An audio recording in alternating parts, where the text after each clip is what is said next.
Today, I will be presenting research from the National Center for Primary Care's multi-level evaluation of digital health tools adoption and utilization brought by primary care clinicians serving underserved communities in the Southeast U.S. This study will identify barriers and facilitators at the individual, practice, and health system and policy levels that impact adoption and use of digital health tools by primary care clinicians serving underserved communities in the Southeast U.S., with our focus on Georgia, North Carolina, Kentucky, and Tennessee. The findings from this study will inform interventions on multiple levels, each supporting the adoption and use of digital health tools to advance health equity. We know that primary care practices, especially those serving underserved communities, have struggled to adopt and use digital health tools such as electronic health records and telemedicine compared to higher resource healthcare settings.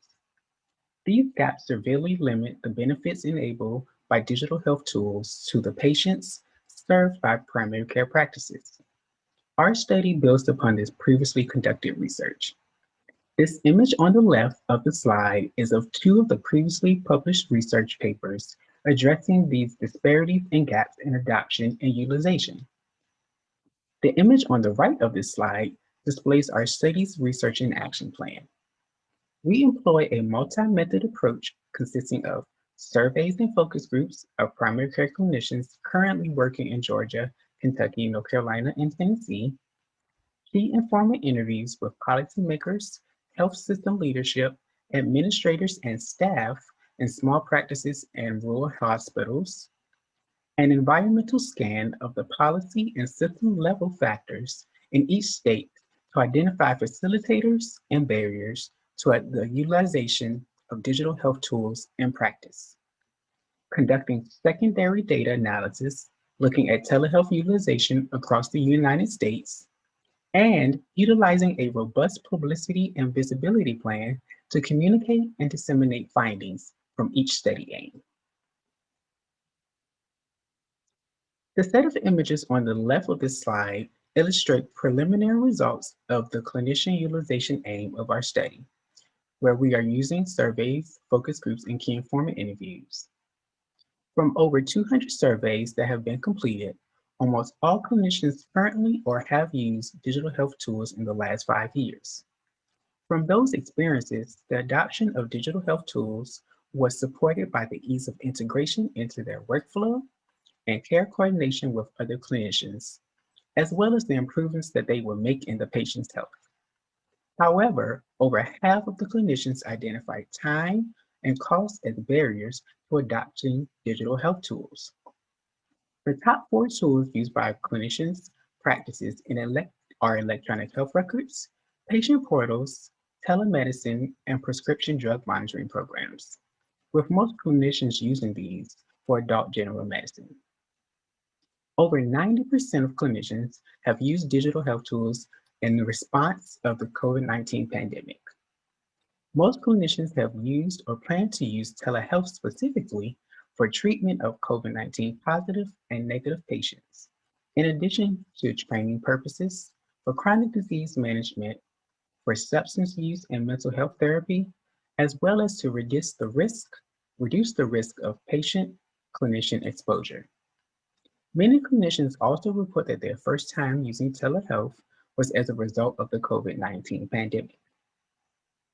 Initial themes from focus groups indicate that primary care clinicians feel they lack autonomy around implementation of digital health tools in their practices, and that patients in rural and underserved communities face structural barriers to engaging with digital health tools, including lack of access to internet, which includes Wi-Fi, broadband, or any other reliable consumer data coverage, cost of telehealth equipment, and lack of patient-clinician interaction.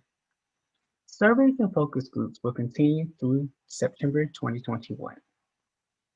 The next set of images in the middle of this slide illustrate the population health research aim. We are conducting secondary data analysis of population-level factors in health outcomes, including examining telemedicine utilization and Medicaid claims data for the treatment of substance use disorders and behavioral and mental health visits and encounters, as well as evaluating the effective utilization of digital health in the prevention of maternal morbidity and mortality, and also diagnosis and treatment of diabetes, hypertension, and other chronic diseases. The final set of images on this slide illustrates the policy research aim of our study. We will be conducting a state-by-state analysis and environmental scan to assess and evaluate the variations in state and federal health policies and health information technology infrastructure to assess available resources and barriers to the adoption of digital health tools for primary providers who serve in medically underserved areas or communities in the Southeast US. We will provide recommendations for a path forward that addresses barriers to digital health tools utilization in these communities and highlight strengths and practices and places that have successfully integrated digital health tools. To communicate and disseminate the findings from our study, our publicity and visibility plan will consist of a series of policy briefs and white papers, state and region-specific one-pagers, collaborations and engagement with partners and key stakeholders through social media campaigns, webinars, and presentations at conferences and meetings such as this one. Looking forward, digital health tools could better support health outcomes and reduce health disparities among underserved communities, especially if primary care clinicians serving these communities are able to adopt and utilize technology in these practices. Based on preliminary results in addressing time barriers, clinician autonomy, and structural barriers, digital engagement in rural and underserved communities will be areas of focus to digital health adoption and use in rural and underserved communities. This multi-level research approach is unique because it will inform design and use of digital health tools to promote health equity, in addition to identifying legal and policy issues that contribute to existing racial and ethnic disparities. So if any of these results match your experiences, then we would love to hear from you. If you are a primary care clinician in Georgia, Kentucky, North Carolina, or Tennessee, please visit the link provided here at redcap.link/DHTSS survey _ APHA 2020, or scan our QR code by simply hovering over it using your smart device via your camera app, and you will be directed to the survey. Please also be aware that this survey is intended to be completed in one setting and will require your signature and confirmation of your email to receive your incentive. Please also share the survey link with your networks of primary care clinicians and organizations in Georgia, Kentucky, North Carolina, and Tennessee. If you have any questions about our study or would like to know how you can partner with us, please contact me at mblunt@msm.edu. I would like to acknowledge the entire NCPC Digital Health Tools study team, all the clinicians who have contributed thus far to our study, and to the United Health Foundation for their partnership. Thank you.